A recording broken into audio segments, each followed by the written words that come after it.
Yo, it's Chris Webby, and you're checking out Hotnewhiphop. Jamo-Neat, motherfucker.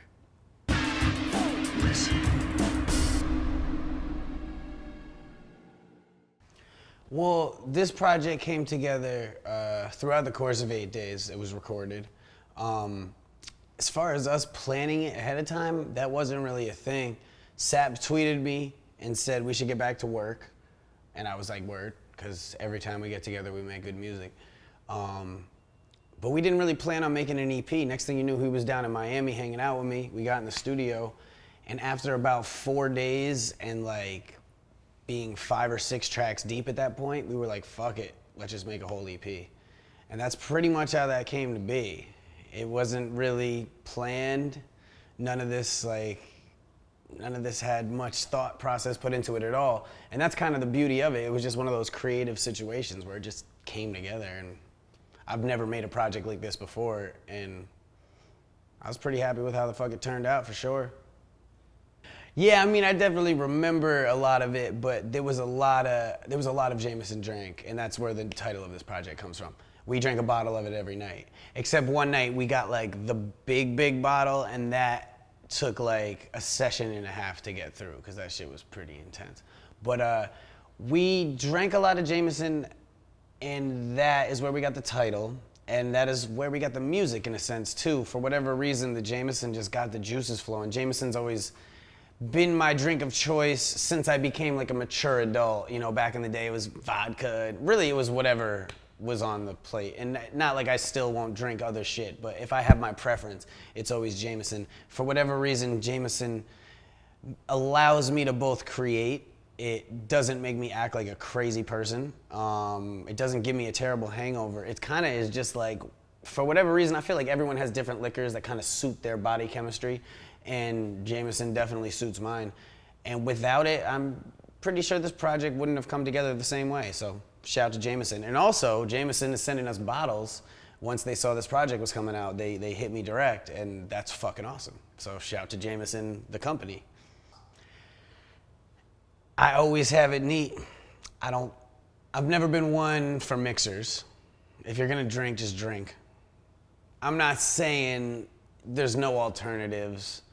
I'm not saying I've never had a Jameson ginger, you know, when when someone else was buying and they thought that's what I wanted. Really, that's the only time. But I'll take it, I'll drink it. And it usually lasts a lot longer than just a cup of liquor that kind of goes down and you're like, fuck, now we need another drink. So, I mean, that's the advantage of having a Jameson ginger. Rocks, I mean, we just didn't need them. We just didn't need them. Like, Jameson just goes down smooth. It's a man's drink, you know, puts a couple hairs on your chest. I got like 12 of them now. I'm working on it. So, it just goes down right. And I feel like that reflected upon the music, because the music is shit that we did right there. We didn't bring in all these crazy other elements. Like, we did it right there. We didn't take too long making it. We weren't sitting there mixing up all this shit. We just made a fucking neat project. To get a drink neat, which I've realized that some people didn't know what that means. I thought they did. Clearly, they're not bartenders. But to get a drink neat means to get it with no ice, no mixers, no anything, just the liquor by itself, which I felt reflected back upon the project, and definitely reflected upon the liquor that we drank, because we didn't use nothing. The overall musical value of the project is the word I use and I've used in other interviews as well, is cohesive, because I've never worked with one producer for an entire project.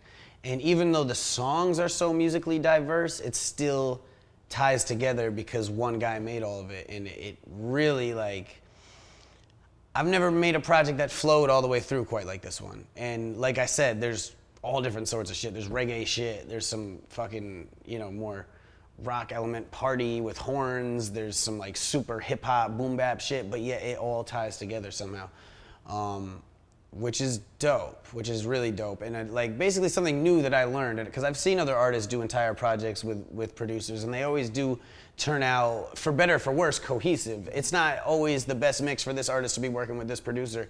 I think it worked out well. Me and Sap had a good track history in the past, and we made it work. Me and Sap are definitely going to continue to work in the future like we have in the past. And if some shit brews up like this, I mean, I like to just do things as they come. You know, I don't like to put too much thought into shit beforehand, because then you set a mold for something that's not built yet. And a lot of times that can set you astray when it comes to the creative process. This literally just happened. So if it happens again, I'm not gonna deny it, you know? But we'll definitely continue to work. I've been working with Sap since like 2011 or so, and that will continue. He's a good dude, and he's one hell of a fucking producer. And if you don't know who he is now, you will know who he is soon, because he's fucking killing shit right now, aside from what he's doing with me. Like, he's working with motherfuckers way bigger than me, which is cool that he would do an entire project with me when he is working with cats who are like, really like, way bigger than me. You know, I'm doing my thing and whatnot, but he's working with some very big cats. But that just shows like a mutual respect between artist and producer. That's, you know, some next level shit. The fact that both I would want to do that and he would want to do that. So it's super dope. As far as going on tour with Tech N9ne, which was fucking insane, crazy experience. I saw some shit out there that I've never seen. His fan base is wild. We hit a lot of cities. It was an amazing experience to be able to both learn from him in a business sense, as an artist. He's independent, I'm independent, and just so much younger in my career. So to be able to see what he's done and how he's doing it was amazing and really nurturing for my artistic state, you know, both, and as a businessman, honestly. Like, he is about his shit, and it was really inspiring to see that. As far as working with him in the future, most definitely, like, he's cool as fuck. We go back and forth on the phone. He's actually like a very, very cool dude, and there's mutual respect between us. I've been listening to him since I was in like middle school, so obviously there's respect from this side, but he respects me as an MC as well, and it's super dope, man. He's a cool motherfucker, and definitely plan to cross paths with him again in the future. As far as ink goes, I mean, I pretty much finished this whole Mario sleeve a while ago, which goes all the way down my back. I got like Donkey Kong and Yoshi on the back. This side is more recent. I've got all the Disney princesses, Jasmine, Ariel, Alice. I got my more recent ones is Mulan and Tinkerbell there on the back. Jessica Rabbit, Lola Bunny, Snow White. So I'm gonna finish up this. You know, just tie it together with some background shading. I think my next piece is gonna be all Ninja Turtles up this leg. I already got Raphael there. Yeah, see, I got the big pun socks. Shout out to Odd Socks right there.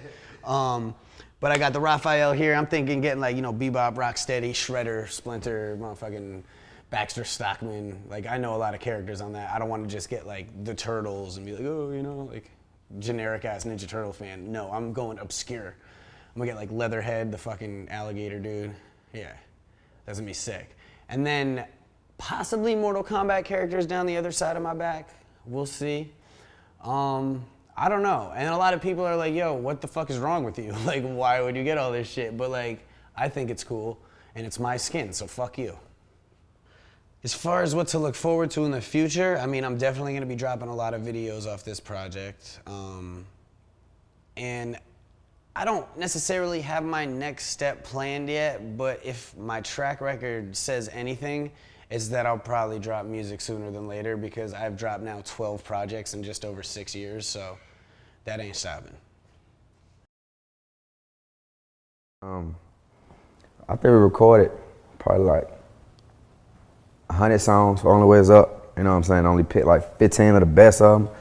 But I think it's my best work yet as far as K Camp as an artist. You know what I'm saying? Like the growth, the content I'm talking about on the album is like, don't sleep on the internet. Shit powerful. Yo, I'm gonna tell you, I just got free. Like, they just let me out of Twitter jail. I was locked up. That shit had me going crazy, because you know I got a fixation to just, I'm on my phone all day just looking, even my shit now, my shit lit. That's all Twitter.